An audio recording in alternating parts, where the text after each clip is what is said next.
धन्यवाद। आज चर्चा करेंगे कि डाई और एनपीके, जिससे आप बहुत ही अच्छी तरह से जानते हैं और अपने खेतों में आप प्रयोग भी करते हैं।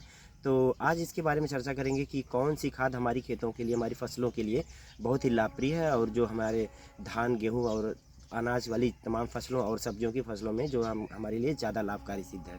तो आज इसी के बारे में चर्चा करेंगे कि डाई और एनपीके, यह दोनों खादों में सबसे अच्छी खाद कौन है और हमें किसका प्रयोग करना चाहिए जिससे हमें हमारे खेतों को लाभ हो और हमारी फसलों को भी लाभ हो।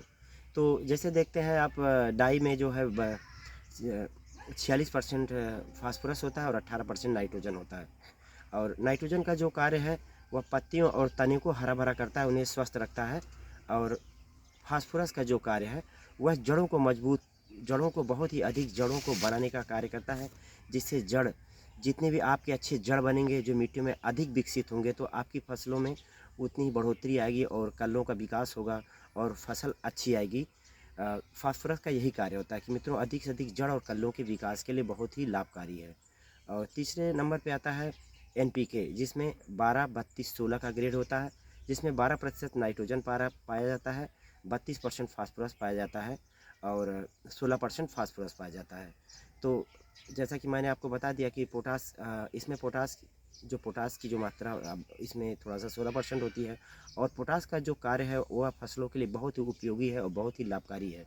पोटास का प्रयोग करने से आपके फसलों में रोगों से लड़ने की क्षमता उत्पन्न होती है और बालियां जो हैं उसमें धान में कभी मारा नहीं पड़ता है और बालियां जो हैं काफ़ी चमकदार, सुडौल और उत्पादन में जो है आपकी वृद्धि होती है। और अन्य प्रकार के कीट जो खेतों में लगते हैं वो भी बहुत कम मात्रा में लगेंगे, क्योंकि वह पौधों में आपको के रोगों से लड़ने की क्षमता प्रदान करता है। तो ये हो गया पोटास का कार्य।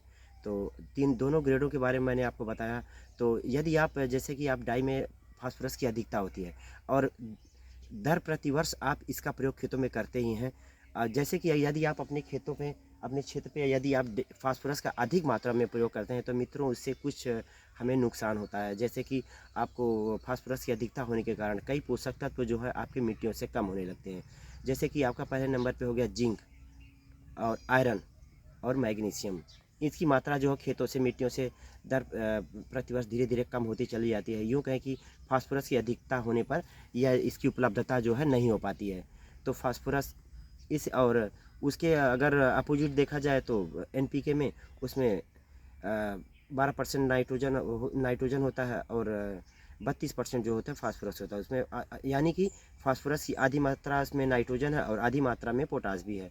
तो यह इस दृष्टिकोण से जो पोटास है, आप ये जो ग्रेड है, ये जो खाद है, उर्वरक है, ये आपकी खेतों के लिए बहुत ही लाभकारी है। मित्रों धन्यवाद। इस दूसरे विषय में चर्चा होगी, तब तक के लिए आप सभी को धन्यवाद।